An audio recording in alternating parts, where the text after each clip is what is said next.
Chapter 4. An Islamic Model of Mind and Body. The three-part model of the Muslim mind will be familiar to anyone who's read my previous books. You can find a picture of it online, on my blog, or on my YouTube videos. Basically, it's a triangle where you have the nafs on the one side, and the intellect on the other, and at the top you have your true self, which is the heart of your mind. Your conscious self, as you experience yourself now, is your heart. It is what Allah judges us on. But this part needs development and nurturance.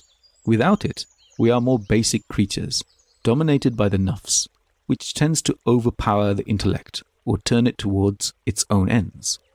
As a result, we often confuse immediate desires and temptations coming from the nafs with our true, wiser wishes and better judgment. The intellect is a servant either of your heart or your nafs, depending on which one has greater influence. Everyone is born with a nafs, with an ego, a set of drives and emotions, and it is there for the rest of our life. The intellect starts to show itself in early childhood, while the essence of the heart, your self-awareness, your empathy, and your rules of religion and so on, are only there in sketch form. They take root in late childhood, and they grow throughout life, through our parents and then our own efforts. The heart is nurtured slowly and consciously by a person who wishes to become more balanced and complete in their life. One cannot survive effectively by intellect alone. There are many very intelligent people out there who are nonetheless prone to impulsivity, ego trips, as much as anyone else. But the intellect can and does help us to plan, foresee, and organize ourselves, looking for calm and logical ways through things, if we use it correctly. The second picture that's useful is how the nafs is connected to the physical body. You'll again find that on my blog, or in my YouTube videos, or in the book itself. In a physical sense, the nafs is the base of the brain, where your emotions and instincts are stored, and where you also have the release of certain hormones and chemical messengers. It's connected to the body, all organs, via a network of nerves and hormones.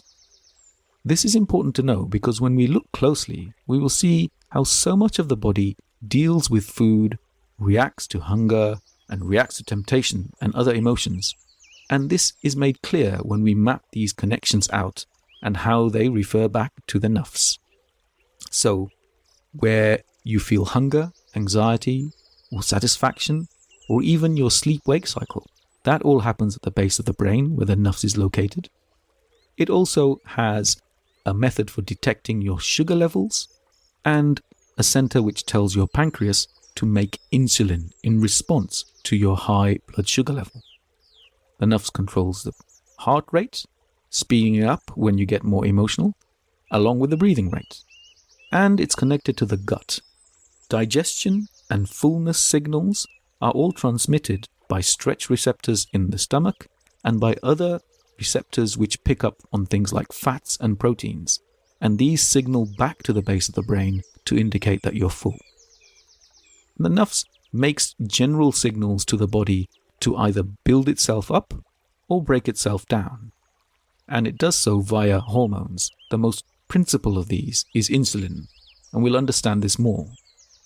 All of the signals and communications shown in this picture are directly influenced by and have an effect on the nafs itself.